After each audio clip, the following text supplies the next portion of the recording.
Hello students, very good morning to all of you. Class 11th. We are running on chapter number 18, Circulation, परिवहन. आपको पिछले दो lectures में हमने chapter number 18 में बताया था कि जो रक्त परिसंचरण तंत्र होता है, ब्लड सर्कुलेशन सिस्टम होता है, उस रक्त परिसंचरण तंत्र के अंतर्गत हम लोग रक्त को लेते हैं और ब्लड के रूप में हमने आपको पूरा रक्त का संगठन या ऑर्गेनाइजेशन या कंपोजिशन बता दिया था. रक्त के संगठन में प्लाज्मा होती है, रक्त कणिकाएं होती हैं, वो सारी बातें हम लोग कल आपके साथ डिस्कस कर चुके हैं. आज हम बात करने जा रहे हैं आपके साथ में, और वो टॉपिक है हमारा रक्त समूह. तो आज का अपना टॉपिक होगा रक्त समूह, यानी कि ब्लड ग्रुप्स. रक्त समूह या ब्लड ग्रुप्स. देखिए स्टूडेंट्स, अब किसी ह्यूमन बीइंग की अगर बात करें, मनुष्य की बात करें, तो हमारे अंदर आप सब लोग जानते हो 4 प्रकार के रक्त समूह होते हैं, ए, बी, ए बी और ओ. खूब जानते हो ए, बी, ए बी और ओ. लेकिन क्या कभी आपने सोचा है कि इनका नामकरण कैसे किया गया? सबके खून का रंग लाल होता है, रेड कलर का ब्लड होता है सबका, हम लोगों का. लेकिन किसी का ए ब्लड ग्रुप है, किसी का बी ब्लड ग्रुप है, किसी का ए बी है और किसी का ओ है. ऐसे हमने कैसे नामकरण कर दिया, इस बात को आपको जानना होगा. तो रक्त समूह जो होता है, ये कॉर्ल लैंड स्टीनर नाम के एक साइंटिस्ट हुए करते थे और उन्होंने रक्त समूह की खोज की थी. Curl land Steiner. तो साइंटिस्ट का नाम है कॉर्ल लैंड स्टीनर, और 1900 में उन्होंने रक्त समूह की खोज की थी. और इन्होंने बताया था कि रक्त के जो 2 हिस्से होते हैं, जो मैं आपको कल डिस्कस कर चुका हूं. कौन कौन से भैया जी 2 हिस्से होते हैं रक्त के, बताइए? वो होते हैं प्लाज्मा और रक्त कणिकाएं. और रक्त कणिकाओं में भी खास तौर पर होती हैं आरबीसीज. तो उन्होंने कहा था कि कोई भी रक्त है, कोई भी ब्लड है, रक्त है, इस रक्त में आरबीसी पर जो भी एंटीजन पाया जाएगा, एंटीजन, जो भी एंटीजन पाया जाएगा, जो भी प्रतिजन पाया जाएगा, वही रक्त समूह होगा. और इसके विरोध में जो प्लाज्मा होती है रक्त के अंदर, उसमें एंटीबॉडीज मिलेंगे. क्या मिलेंगे भैया जी? एंटीबॉडीज, यानी प्रतिरक्षी मिलेंगे, प्रतिरक्षी मिलेंगे. समझने वाली बात यह है कि कल मैं आपको बता चुका हूं कि इस प्रकार से एक ब्लड है, और ब्लड के अंतर्गत यहां पर ये रक्त कणिकाएं हैं, इनमें आरबीसी भी हैं, डब्ल्यूबीसी भी है, सभी हैं. और ऊपर वाटर की तरह जो तरल भाग होता है वो प्लाज्मा होता है. तो फ्रेंड्स, समझने वाली बात यह है कि जो ये आपको रक्त कणिकाएं हैं, इनमें जो आरबीसी होती हैं, उन आरबीसी के ऊपर, उन लाल रक्त कणिकाओं के ऊपर एक विशेष प्रकार का प्रोटीन होता है. एक विशेष प्रकार का प्रोटीन होता है. विशेष प्रकार का क्या होता है? प्रोटीन होता है. और उस प्रोटीन को ही हमने क्या नाम दिया है? एंटीजन नाम दिया है. क्या नाम दिया है? एंटीजन या प्रतिजन नाम दिया है. समझ में आ गई? अब ये प्रतिजन कितने प्रकार के होते हैं? मूल रूप से प्रतिजन 2 ही प्रकार के होते हैं, या तो प्रतिजन ए होता है और या प्रतिजन बी होता है. समझ में आ गई? सिंपल सी बात है, आरबीसी के ऊपर जो भी एंटीजन प्रेजेंट होगा वही हमारा रक्त समूह होगा. अब आरबीसी पर जो विशेष प्रकार के प्रोटीन होते हैं उनको एंटीजन्स कहते हैं. एंटीजन मूल रूप से 2 होते हैं, ए और बी. भैया जी समझ में आ गई बात? तो ए और बी 2 ही एंटीजन मूल रूप से पाए जाते हैं. तो यदि इन आरबीसी पर ए एंटीजन मिलेगा तो रक्त समूह होगा ए, और यदि बी एंटीजन मिलेगा तो रक्त समूह होगा बी. समझ में आ गई? यदि दोनों ही मिल जाएंगे तो रक्त समूह हो जाएगा ए बी. बोलो, समझ में आ गई? और दोनों ही नहीं मिलेंगे, क्रॉस, तो रक्त समूह को कह लेते हैं 0 या ओ. 0 हो गया ना, पहले 0 ही थे लेकिन उसको ओ बोल देते हैं, 0 या ओ. तो यदि रक्त समूह ए है तो ए, यदि ए एंटीजन है तो ए, बी एंटीजन है तो बी, यदि दोनों एंटीजन है तो ए बी, और दोनों में से कोई भी एंटीजन नहीं है तो उसको हम ओ रक्त समूह कहते हैं. दोस्तों समझ में आ गई आपको बात? ठीक है ना? ये हमारी पहचान होती है. अब आप कहोगे सर पहचान कैसे करते हैं इसकी? तो आप अगर कभी किसी लैब पे गए हो ब्लड की जांच करवाने, ठीक है ना, तो आप वहां देखोगे कि वो क्या करते हैं, ब्लड को आपका सैंपल ले लेते हैं और सैंपल लेने के बाद में क्या करते हैं, वो उसके अंतर्गत एक प्रयोग करते हैं, एंटीजेंस की पहचान करते हैं। उनके पास में इस प्रकार के अभिकर्मक होते हैं, रिएजेंट्स होते हैं, जिनके द्वारा इन एंटीजेंस की पहचान हो जाती है, ठीक है ना। और एंटीजन की पहचान होते ही वो हमारा डिक्लेयर कर देते हैं कि आपका रक्त समूह ए है, बी है, ए बी है या ओ है। अब इन रक्त समूह के उल्टे क्रम में एंटीबॉडी होते हैं। तो ये तो होगी आरबीसी की बात। अब देखो, अब इनके विरोध में प्लाज्मा पर, भाई ये प्लाज्मा है, ये वाली प्लाज्मा देखो, ये प्लाज्मा है, इनके विरोध में प्लाज्मा पर जो विशेष प्रकार की विपरीत विशेष प्रकार की प्रोटीन्स होती हैं, किसके विरोध में, इनके विरोध में, एंटीजन के विरोध में, उन्हें हम एंटीबॉडी कहते हैं। क्या बोलते भैया जी, एंटीबॉडी या प्रतिरक्षी कहते हैं, एंटीबॉडी या प्रतिरक्षी कहते हैं। दोस्तों समझ में आ गई बात। तो जो प्रतिरक्षी होते हैं, एंटीबॉडी होते हैं, अगर हम उनकी चर्चा करें आपके साथ में, तो वो एंटीबॉडी भी ए और बी होते हैं। क्या होते हैं, ए और बी होते हैं। अब यदि मैं ए और बी को कैपिटल में लिखता हूं तो आप कंफ्यूज हो जाओगे कि साहब यहां भी ए और बी और यहां भी ए और बी है। इसलिए पहचान की दृष्टिकोण से नाम तो ए और बी है, इनको हम स्मॉल लेटर्स में लिखते हैं, ए और बी, बस लिखते हैं, ठीक है ना। अब दोनों में एक सिंपल सी समानता है, यदि यहां पर एंटीजन ए है तो ये एंटीबॉडी बी रखेगा, यदि यहां पर एंटीजन बी है तो ये एंटीबॉडी ए रखेगा। अर्थात कभी भी एंटीजन और एंटीबॉडी समान नहीं होते। तो दोस्तों देख लीजिए, एक टीम के पास ए खिलाड़ी है, एक टीम के पास बी खिलाड़ी है, तो इस टीम के पास कौन सा खिलाड़ी होगा, इसका दुश्मन होगा बी होगा, इसके पास में ए होगा। तो यदि एंटीजन ए है तो एंटीबॉडी उस पर बी होगा, यदि एंटीजन बी है तो एंटीबॉडी ए होगा। अर्थात यदि आरबीसी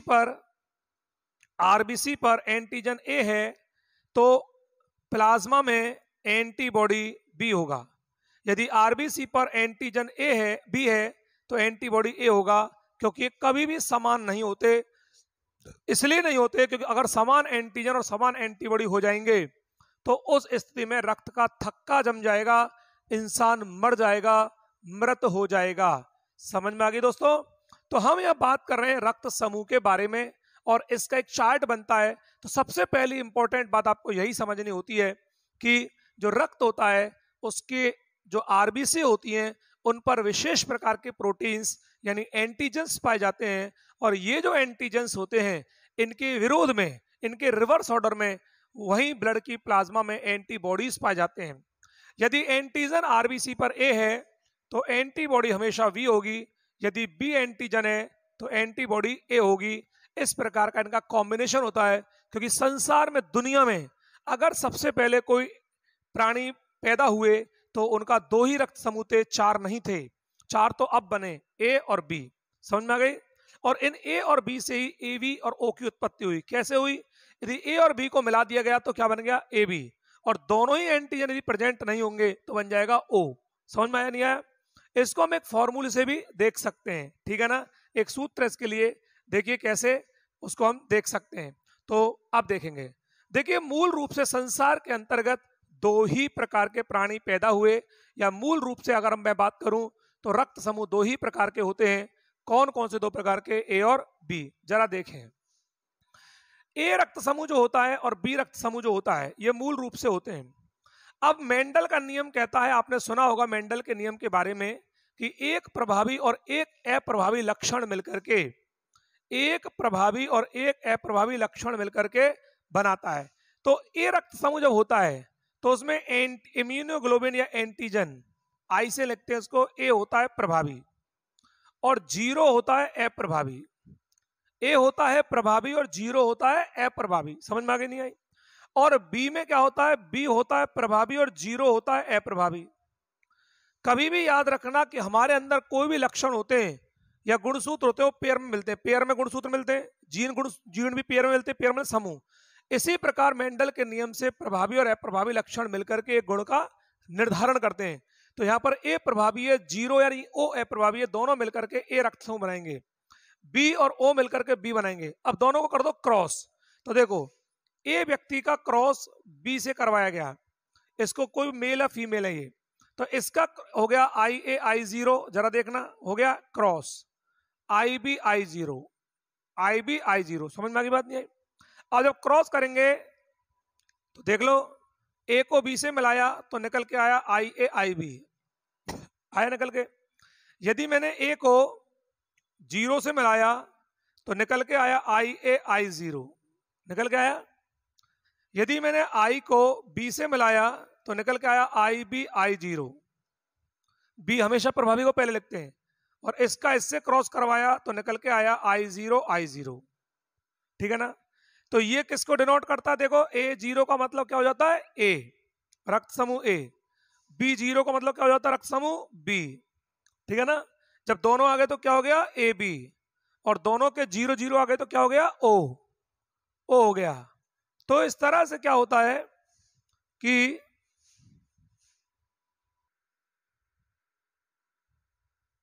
हाँ, तो स्टूडेंट्स हमने क्या समझा आपके साथ में कि मूल रूप से दो प्राणी ही संसार में होते हैं, A रक्त समूह वाले और B रक्त समूह वाले। अब A रक्त समूह वाले जो होते हैं उनमें प्रभावी गुण होता है A और अप्रभावी गुण होता है 0 या O। इसी प्रकार B रक्त समूह वाले में प्रभावी गुण होता है B और अप्रभावी गुण होता है 0। अब दोनों का कराया क्रॉस, यानी A रक्त समूह वाले व्यक्ति का क्रॉस B रक्त समूह वाले से करवाया गया, तो IA 0 का क्रॉस IB 0 से करवाया गया। अब दोनों को जब क्रॉस करवाया तो A का B से क्रॉस हुआ, देखो ये तीर जा रहे हैं, यहां पर ये तीर लगे हुए हैं इस प्रकार से, तो बन गया IA IB। फिर A का 0 से करवाया तो बन गया IA I0, B का 0 से करवाया बन गया IB I0, और 0 का 0 से हो गया I0 I0। A और 0 का मतलब A ब्लड ग्रुप होता है, B और 0 का मतलब B ब्लड ग्रुप होता है, A और B का मतलब AB होता है, और 0 का मतलब 0 होता है। इस प्रकार दुनिया के अंदर मूल रूप से दो ही रक्त समूह थे, मूल रूप से जो ओरिजिन था, जो उद्भव था, वो A और B रक्त समूह थे। लेकिन उनके क्रॉस से, उस मेल और फीमेल के क्रॉस से 4 प्रकार के रक्त समूह की उत्पत्ति संसार में हुई थी। ये आपको समझ में आ गया होगा। अब मैं आपको बताने जा रहा हूं रक्त समूह का एक चार्ट, और रक्त समूह का एक चार्ट जो मैं बताने जा रहा हूं आपको, वो आपको ध्यान से पढ़ना है, क्योंकि मैं अभी अभी आपको पढ़ा चुका हूं। देखिए, रक्त समूह जो होता है, ब्लड ग्रुप, ब्लड ग्रुप, रक्त समूह, क्या नाम दिया, रक्त समूह। जैसा कि आप जान चुके हो कि रक्त समूह 4 तरीके के होते हैं, रक्त समूह A, रक्त समूह B, रक्त समूह AB और रक्त समूह O। ये आप समझ चुके हो, ठीक है ना। चलिए साहब, अब हम बात करते हैं आपके साथ में। तो 4 प्रकार के रक्त समूह आपको बता दिए मैंने, ठीक है। ये चार्ट बड़ा इंपॉर्टेंट है, इसको आपको समझना होगा ध्यान से। पिछले 12-13 मिनट के वीडियो में आप समझ चुके होंगे कि मैं क्या पढ़ा चुका हूं इस टॉपिक में। अब देखिए साहब, मैं बता चुका हूं अभी इससे पहले आपको रक्त समूह की पहचान कैसे करते हैं। बताइए, रक्त समूह की पहचान करते हैं कि रक्त में जो आरबीसी हैं पर उपस्थित एंटीजन द्वारा, और एंटीजन माने प्रतिजन, और प्रतिजन क्या होती है, विशेष प्रकार की प्रोटीन्स होती हैं, जो मैं अभी आपको पिछले 15 मिनट में बता चुका हूं।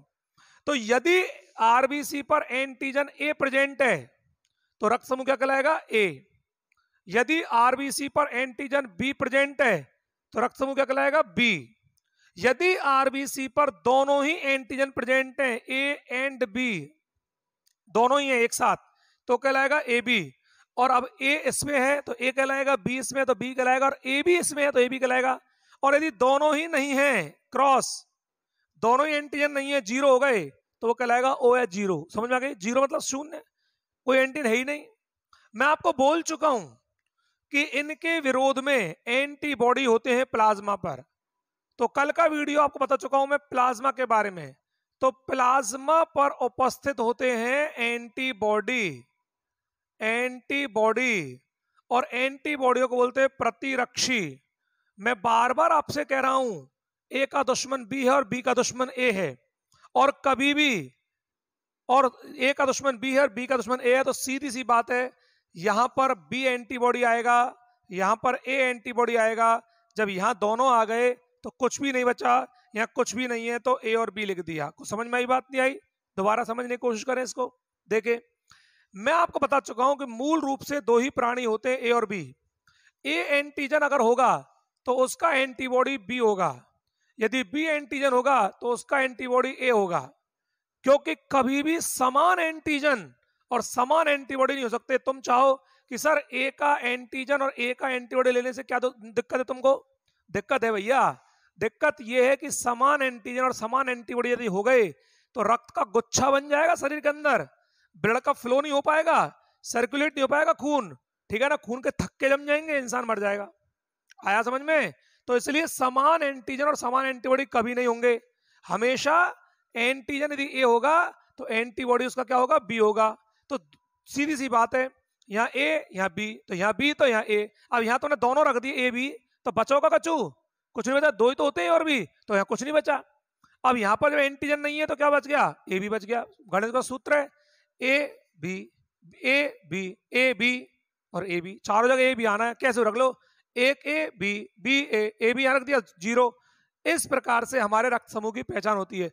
यानी रक्त समूह की पहचान आरबीसी पर मौजूद एंटीजेंस के द्वारा होती है, जो ये होते हैं आपके सामने। आगे समझ में आपको बात नहीं आई? उनके विरोध में एंटीबॉडी होते हैं। अब बात करते हैं देना और लेना, है ना, ब्लड को डोनेट करना, ब्लड ट्रांसफ्यूजन।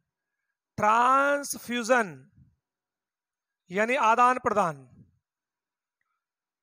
कौन किसको खून दे सकता है और कौन किससे खून दे सकता है, ठीक है ना? तो ब्लड देना देना और ब्लड लेना। यहां पर देने वाला कॉलम है कि ए वाला व्यक्ति किसको दे सकता है, ये ए ना, ए वाला किसको देगा, ये बात समझ में आती है। तो मैं पहले भर देता हूं इसको, ए वाला किसको देगा? ए वाला ए को देगा, ए बी को देगा। बी वाला बी को देगा, ए बी को देगा। ए बी वाला अपने आप को देगा, किसी को नहीं देगा। और ओ वाला सभी को देगा, ए बी और ओ चारों को देगा, और चारों को देगा देना। इसलिए तो बोलते हैं सार्वत्रिक दाता। क्या बोलते हैं? सार्वत्रिक दाता, सबको देने वाला, ठीक है ना। अब लेना, ए वाला किससे लेगा बताओ? ए वाला ए से लेगा और ओ से लेगा, बी वाला बी से लेगा और ओ से लेगा, ए बी वाला सबसे लेगा, ये सभी से ले लेगा, ए बी और ओ। तो इसको क्या बोला गया है? सार्वत्रिक ग्राही। क्या बोला गया है? सार्वत्रिक ग्राही। और ए बी ओ वाला सिर्फ ओ से लेगा। अब आप सोच रहे होंगे सर ने तो भर दिया इसको, इसका एक फॉर्मूला है, इसका एक सूत्र है, ठीक है ना, इसका एक नियम है, रूल है। रूल क्या है जरा देखें। रूल है, और रूल आप ध्यान से पढ़ लेंगे, रूल, नियम, कानून, ठीक है ना। क्या नियम है ब्लड देने और लेने का? ट्रांसफ्यूजन का क्या नियम है वो बोल रहा हूं। कभी भी समान एंटीजन और समान एंटीबॉडी नहीं होने चाहिए। नहीं पे फोकस कर रहा हूं मैं, नहीं होने चाहिए। तुम कहोगे हो गए तो क्या हो जाएगा? अगर समान एंटीजन यानी प्रतिरन और समान एंटीबॉडी हो गए तो रक्त का थक्का जम जाएगा, शरीर के अंदर थक्का जम जाएगा, तो प्राणी की मृत्यु हो जाएगी, प्राणी की मृत्यु। तो कौन सा नियम सही रहेगा? समान एंटीजन और समान एंटीबॉडी नहीं होने चाहिए, ये नियम है, ठीक है ना। तो इस नियम की पालना करते हैं, चलो ठीक है। अब चलो कोशिश करते हैं। क्या नियम है? समान नहीं होना चाहिए बस। तो चलो देखते हैं। चलो भाई, ए वाला चला, मैं ए वाला हूं, मैं ब्लड ग्रुप ए वाला हूं, और मुझे अब खून देना है। सबसे पहले चार लड़के खड़े हुए हैं, ए बी और ओ। मैंने ए वाले को दे सकता हूं, देना चाहता हूं ए वाले को, बताओ दे सकता हूं नहीं सकता हूं? मेरा एंटीजन क्या है बोलो? ए। मेरा एंटीजन क्या है? ए। लेकिन अगले का क्या ढूंढूंगा मैं? एंटीबॉडी। क्या ढूंढूंगा? एंटीबॉडी। जरा देखना अगले का एंटीबॉडी क्या है? बी। समान है क्या? नहीं है ना समान, तो दे सकता हूं ना। नियम क्या है? समान को नहीं देंगे, बस असमान देंगे। तो ए वाला ए को देखता है, क्योंकि ए जो देने वाला है उसका एंटीजन ए है और जो लेने वाला है ए उसका एंटीबॉडी बी है, तो समान नहीं है, तो क्लियर मामला, रास्ता क्लियर। अब बी वाला खड़ा है, बी वाले पूछा भाई तेरा मेरा एंटीजन तो ए है, तेरा एंटीबॉडी क्या है? पूछेंगे मेरा एंटीबॉडी, देख के बताता हूँ। बी वाले ने एंटीबॉडी, अरे भाई साहब मेरा एंटीबॉडी तो बी ए है, तो मेरा एंटीजन ए है और उसका एंटीबॉडी ए है, तो ए और ए क्या कराएंगे, समान हो गए ना, तो गुच्छन हो जाएगा, इसलिए नहीं दे सकते। तो देखो मैंने क्या लिखा, ए वाला ए को दे सकता है, दे सकता है, बी बी तो नहीं लगा। अच्छा ए बी वाला देखो, मेरे पास एंटीजन ए है, ए बी वाले के पास एंटीबॉडी क्या है, जरा कुछ भी नहीं है, जीरो है, तो दे सकते हैं आराम से, कहीं कोई गुच्छन की संभावना नहीं है, उसका तो जीरो शून्य है। मेरे पास 10 रुपए, उसके बाद एक भी नहीं है, तो मैं दे सकता हूं उसको, ठीक है ना। ए वाला इसको दे सकता है, सीधा गणित है। ए वाला ए बी समान नहीं है, दे सकता है, ए समान हो गए, नहीं दे सकता, इसको दे सकता है। लेकिन देखो ए ते क्रॉस है, देखो यहाँ हो गया ना, तो ए वाला ओ को दे सकता है क्या, नहीं दे सकता, ए ते क्रॉस हो जाएगा, अर्थात समान हो जाएंगे ना, इसलिए ए वाला ए और बी को दे सकता है। सारे फॉर्मूले ये बनेंगे। बी वाले को देखो, बी का एंटीजन ए, समझ में आ गई, जरा देखो बी से बी क्रॉस हो गया तो ये ए को नहीं देगा, लेकिन बी से ये बी और ए असमान है, इसलिए बी वाला बी को दे सकता है, बी वाला इसको दे सकता है, लेकिन बी वाला इसको नहीं दे सकता, क्योंकि क्रॉस हो गया ना। समझ में आ रहा है वीडियो, ठीक है ना। बी वाला इसको नहीं दे सकता, ओ को बी से बी क्रॉस, कुल मिलाकर यूं, या चार्ट देख लो, या मैं समानता जहां मिल जाए तुमको वो नहीं देगा, एक दूसरे को नहीं मिले तो दे देगा, क्लियर। अब ए बी वाले को देखो, ए बी वाले भाई साहब तो किसी को नहीं देंगे, क्यों देंगे, देखो ए ते ए क्रॉस, बी ते बी क्रॉस और ए बी ते ए बी क्रॉस, तो ना तो ए को देगा, ना बी को देगा, ना ओ को देगा, अपने आप को देगा बस, क्योंकि इसके पास में एंटीबॉडी है ही नहीं, क्लियर। और ओ वाला इसका एंटीजन है ही नहीं, तो है नहीं तो झंझट ही नहीं है, सबको दे सकता है, इसलिए सार्वत्रिक दाता, ठीक है ना। लेने की बात कर लो तो सीधी बात है, ए वाला अभी वो वाला किससे ले सकता है, ए से ले सकता है, और ओ से सबको जानते हो, ये देखो यहाँ देख लो, इस कॉलम में देख लो, ओ से यहाँ कौन सा कॉलम आ रहा है, देखो बी, देखो ये आ रहा, एक तो ए और यहाँ आ रहा है ए, इसका मतलब ए वाला ओ से ले सकता है, ए से ले सकता है, बी वाला ओ से ले सकता है, बी से ले सकता है, लेकिन ए बी वाले भाई साहब तो क्या है, सभी से ले सकते हैं, ठीक है ना। तो ये सार्वत्रिक ग्राही और सार्वत्रिक दाता की बात चल गई। तो रक्त समूह समझ में आया, ठीक है ना, ब्लड ग्रुप समझ में आए। ब्लड ग्रुप्स की पहचान करने का सीधा अर्थ है कि हमको आरबीसी पर मौजूद एंटीजेंस को फाइंड आउट करना है। समझ में की बात नहीं आई, ठीक है ना, ठीक है, फाइंड आउट करना है, और प्लाज्मा पर एंटीबॉडी को देखना है, नियम को फॉलो करना है, समान एंटीजन और समान एंटीबॉडी अगर होंगे तो वो क्लंपिंग कर जाएंगे, क्लंपिंग माने गुच्छा बन जाएगा, क्लंपिंग क्लंपिंग कर जाएंगे, क्लंपिंग गुच्छा बन जाएगा, प्राणी की मृत्यु हो जाएगी, रक्त का फ्लो नहीं होगा, ठीक है ना, खून जम जाएगा अंदर अंदर, जाल सा बन जाएगा, दूध फट जाता है ना, तो वो छन्नता नहीं है, ऐसे हो जाएगा। तो दोस्तों आपको ब्लड ग्रुप समझ में आ गया होगा, ठीक है ना। नेक्स्ट वीडियो में हम बात करेंगे, आपने सुना होगा कि ब्लड ग्रुप तो समझ में आ गया हमको, लेकिन पॉजिटिव और नेगेटिव का क्या चक्कर है वो सुना होगा तुमने, तो हम पॉजिटिव और नेगेटिव वाले ब्लड ग्रुप की बात करने जा रहे हैं नेक्स्ट वीडियो में, ठीक है। Thank you very much.